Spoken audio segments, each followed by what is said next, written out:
मुंडीपार येथे जनसुविधा योजनेअंतर्गत cement concrete रस्ता बांधकामाचे भूमिपूजन पार पडले।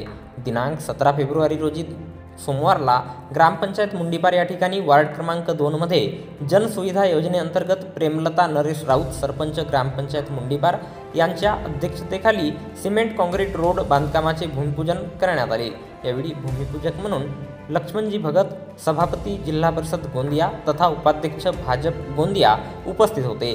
त्याचप्रमाणे अरविंद साखरे सचिव ग्रामपंचायत मुंडीपार, भाऊलाल कटरे उपसरपंच ग्रामपंचायत मुंडीपार, जावेद खान सदस्य ग्रामपंचायत मुंडीपार, दिनेश दीक्षित सदस्य ग्रामपंचायत मुंडीपार, चंद्रशेखर शहारे सदस्य, सुनीलाल चाचेरे सदस्य, श्यामकला खांडवाए सदस्य, सरिता सुरजोसे सदस्य, माधुरी चौधरी सदस्य, भूमेश्वरी पारधी सदस्य, आम्रपाली राऊत सदस्य, संगीता सर्जारे सदस्य, त्याचप्रमाणे सुनील वाघाडे लिपिक ग्रामपंचायत मुंडीपार, रोहित पांडे संगणक परिचालक, अजय नेवारे ग्रामपंचायत परिचर, रवी गमधरे पाणी पुरवठा कर्मचारी आणि अनेक मान्यवर प्रामुख्याने उपस्थित होते।